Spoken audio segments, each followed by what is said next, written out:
सन 2023 अगस्त की पहली तारीख रात के 1 बजे इसरो ने लिया एक ऐतिहासिक रिस्क। 12 से 1 के बीच कोई भी वैज्ञानिक इसरो के इस ट्रैक सेंटर में सोया नहीं था। सबकी आंखों में एक अलग ही एंजाइटी नजर आ रही थी। सब चाह रहे थे कि जितनी जल्दी हो सके और जितनी एफिशिएंटली हो सके चंद्रयान 3 को उस रास्ते पर डाल दिया जाए, उस ट्रैक पर डाल दिया जाए जिससे वो चंद्रमा की तरफ चल पड़े। Lunar injection, trans lunar injection phase, TLI कहा जाता है इसे। पिछले 18 दिनों से चंद्रयान 3 चक्कर काट रहा था, परिक्रमा कर रहा था, ऑर्बिट में घूम रहा था पृथ्वी की।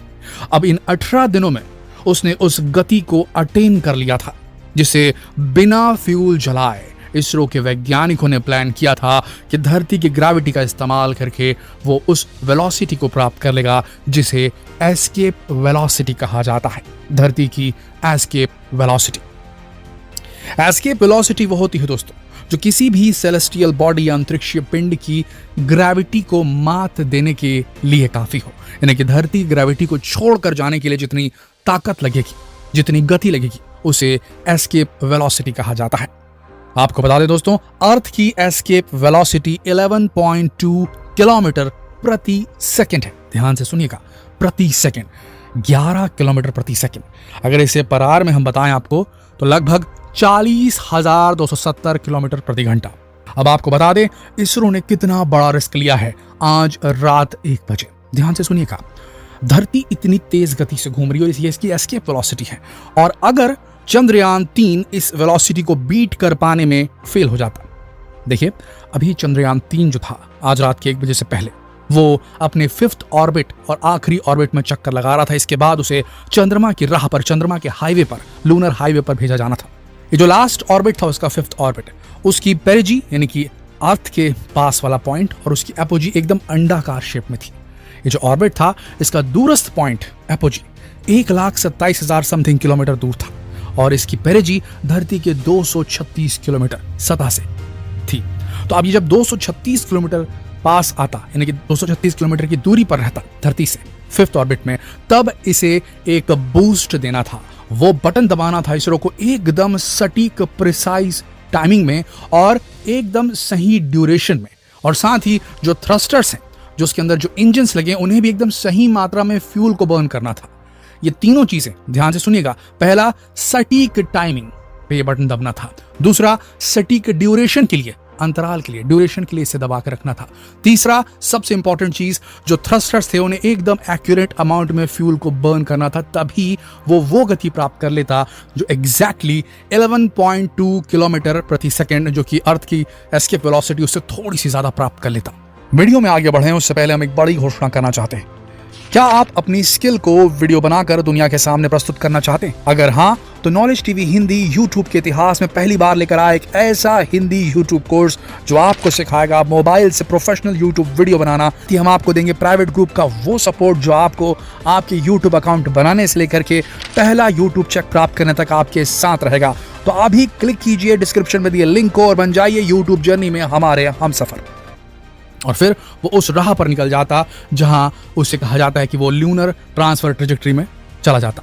अब आपको बता दें कि ये जो राह है जहां जाना है, ये जो हाईवे हम बता रहे हैं बार बार आपको, ट्रांस ल्यूनर इंजेक्शन फेज के दौरान जिस लूनर ट्रेजेक्टरी में इसे डाला जाना है, इसरो की तरफ से रात में डाला जाना था, वो आपको बता दें उसका रास्ता पहले से प्रेडिक्ट किया गया है।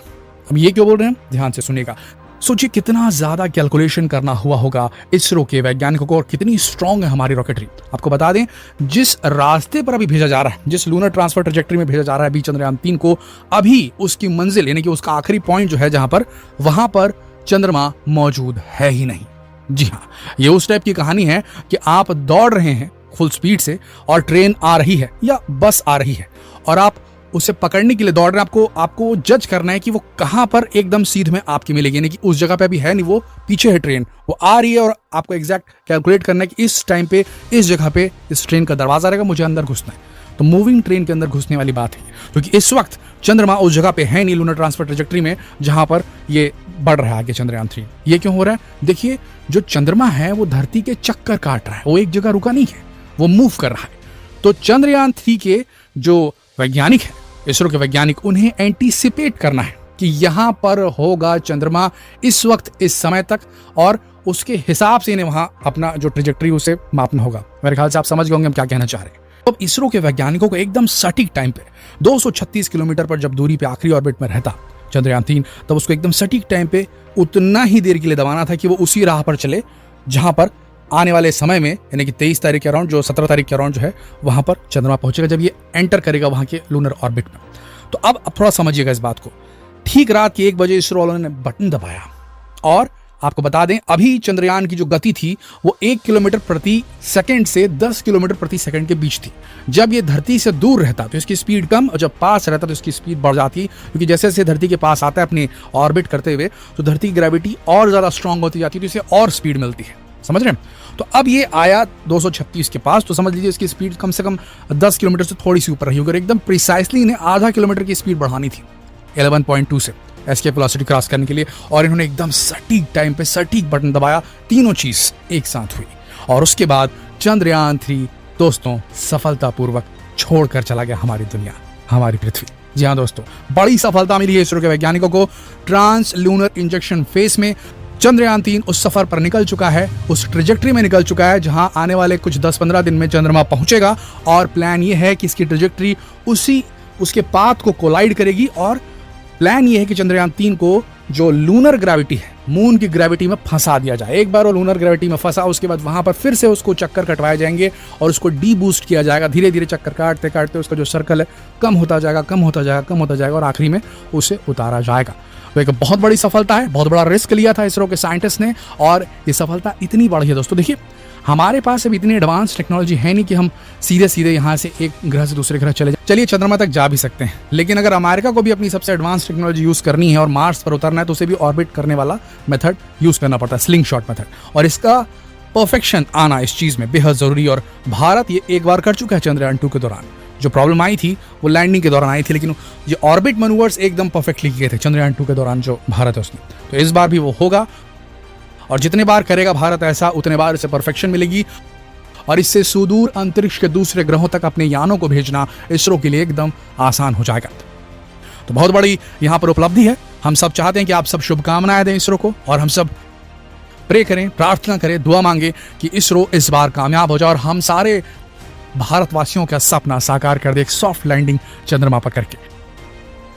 जितना हो सके दोस्तों इसे शेयर करें, फेसबुक पर, व्हाट्सएप पर, यूट्यूब पर, जितना हो सके इस वीडियो को शेयर करें। जल्द मिलते हैं आपसे अगले वीडियो में, तब तक के लिए आप सबका इस वीडियो के अंत तक बने रहने के लिए दिल से धन्यवाद।